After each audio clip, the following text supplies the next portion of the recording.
Konseling naratif merupakan salah satu pendekatan konseling yang menggunakan cerita dan narasi yang dibangun oleh konseli untuk menggali masalah. Konseling naratif dicetuskan oleh Michael White dan David Epstein pada tahun 1980, yang awalnya konseling naratif ini berbentuk konseling keluarga dan diterapkan pada masyarakat aborigin. Tujuan dari konseling naratif sendiri adalah untuk membantu individu mengenali berbagai keterampilan, keyakinan, dan kemampuan yang telah dimiliki, supaya dapat digunakan dan dapat diterapkan dalam mengatasi masalah konseling. Nah, berkaitan dengan tujuan konseling naratif, dilakukan dengan mengajak konseli untuk mau terbuka dan bercerita pengalamannya terkait dengan masalah yang sedang dihadapi. Lalu, apa sih bedanya dengan pendekatan konseling yang lain? Perbedaan pendekatan konseling naratif dengan konseling yang lain adalah pendekatan konseling yang lain biasanya lebih fokus ke teori atau teknik, sedangkan konseling naratif lebih menekankan pengalaman dari konseli untuk menggali masalah. Selain itu, dalam konseling naratif, konseli dipercaya sebagai pihak yang paling mengerti, berbeda dengan pendekatan konseling lain yang menekankan peran konselor sebagai pemberi saran atau arahan untuk konseli. Ada beberapa peran konselor dalam konseling naratif yang perlu diperhatikan. Tugas pertama konselor adalah untuk membantu konseli membangun alur cerita pilihan. Konselor membantu konseli membangun cerita berdasarkan pengalaman terkait masalahnya agar dapat digali dengan baik dan optimal. Konselor juga harus memiliki rasa hormat, rasa ingin tahu, empati, dan terbuka pada konseli.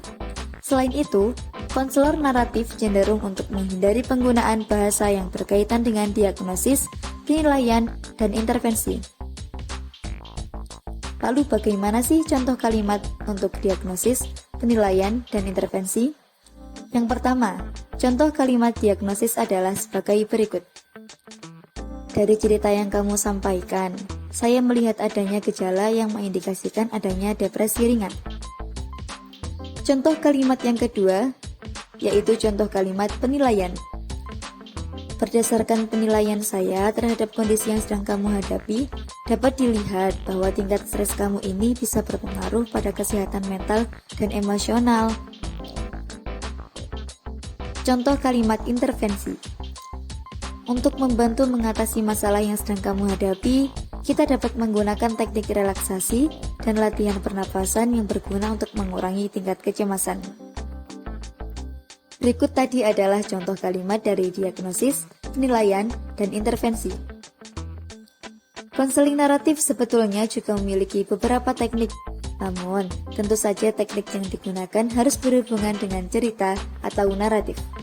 Yang pertama adalah menyampaikan narasi.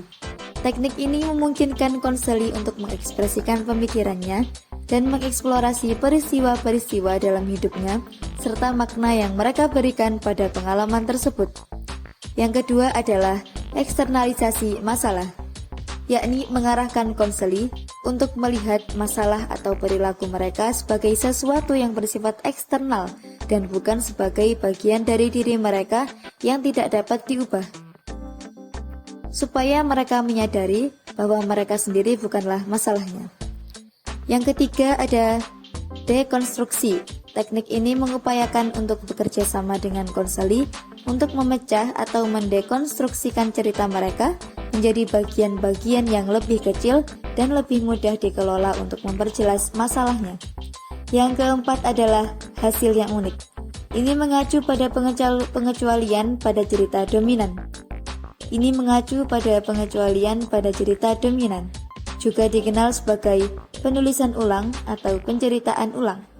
Konseli menjalani pengalaman mereka untuk menemukan perubahan pada cerita mereka atau membuat cerita yang benar-benar baru. Selanjutnya, gimana sih prosedur konseling naratif itu?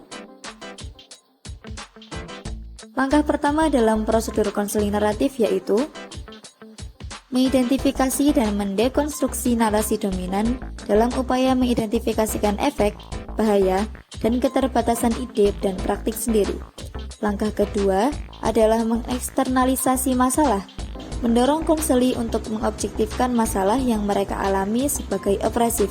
Konseli mengidentifikasikan contoh yang berada di luar cerita dominan mereka yang dikenal sebagai hasil yang unik. Nah, apakah sampai sini kalian sudah paham mengenai konseling naratif?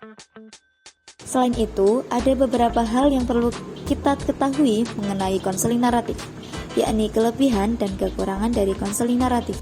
Mari kita bahas terlebih dahulu mengenai kelebihan dari konseling naratif. Yang pertama adalah mendapatkan solusi yang tepat. Yang kedua, lebih fleksibel dan dapat dikombinasikan dengan pendekatan pengobatan lain yang kompatibel. Yang ketiga, bisa diterapkan di segala jenjang umur dan status sosial. Yang keempat, cerita dapat ditularkan dari satu orang ke orang lain, berbentuk sepanjang jalan, dan diberikan kepada orang sebagai warisan dari keluarga mereka. Yang kelima, bisa berbagi perasaan dengan orang lain.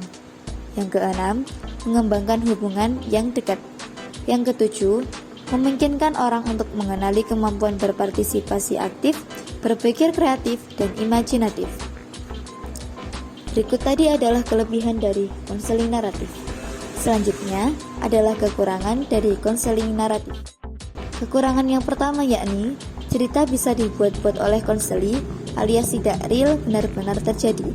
Lalu yang kedua, proses konseling dalam konseling naratif membutuhkan waktu yang relatif cukup lama dibandingkan dengan konseling konvensional lainnya.